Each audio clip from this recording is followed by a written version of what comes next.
Planning a trip to Disney can take hours. There's restaurants, rides, lightning lanes, park strategy. I use ChatGPT to help build our entire plan in just 30 minutes. Here's exactly how I did it. So you can see my first prompt. I am making the situation very clear. I'm taking my 7-year-old to Disney World in mid-April. We'll be there Friday, Saturday, Sunday. We want to go to these 3 parks. What's the best day crowd-wise to go to each park? And then I hit the up arrow and it'll already share the strategy on which park to go to which day of the week. After we work out that the best situation is most likely to first go to Epcot, then Animal Kingdom, then Magic Kingdom, we are now going to say, please help me map out the rides and attractions at each park. Let's start with Epcot. And then you have to give the context. So my 7-year-old son does not like dark, crowded, loud places, nor scary, fast rides. So that's going to eliminate a lot of things and share which at Epcot are the best places to go. But then I recommend, and this is what I did when I did it on my own previously, it then says where to go from place to place to place. But I know Disney, all the parks, there could be a lot of walking. So I'm going to add in here an additional thing just to be sure. Does this order of rides, attractions go in the most efficient walking way, or should we reorder any of them? It may have already considered that, but it said it was close, but not the most efficient. So now it's fixing that. Now I'd like help deciding where to take him for lunch and dinner along this planned itinerary. I think I spelled itinerary wrong, but it will still work out. So they're going to let us know the best places for food. And then I personally know it can be very challenging to get reservations, but I vaguely remember there were some apps to help alert you when things were available.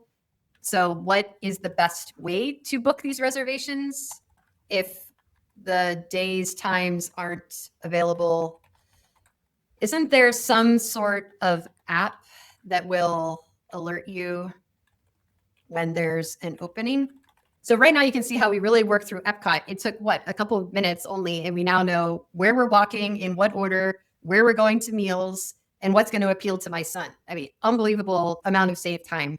Then I would repeat the process for the other 2 parks.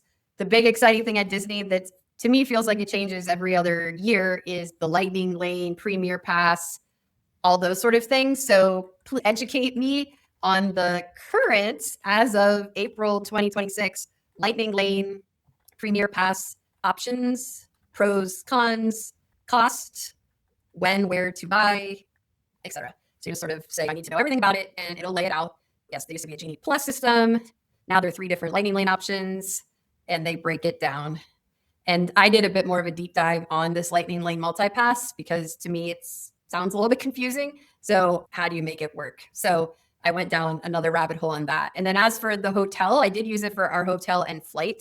So you can ask things like, what is the best flight itinerary to go from, we like to fly out of DCA to Orlando, which is MCO, on a Thursday evening and return on a Monday morning. And you can add in, we have some Amex travel points, or we'd be open to paying cash if there's a great deal. Another question I did a deep dive on recently was what travel apps can alert you when good deals come up.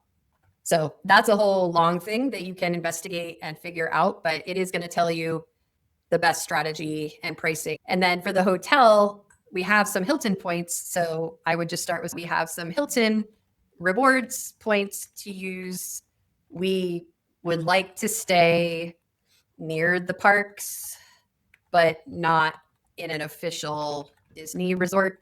What's our best options for being close and redeeming points? And I remember there were actually quite a few options.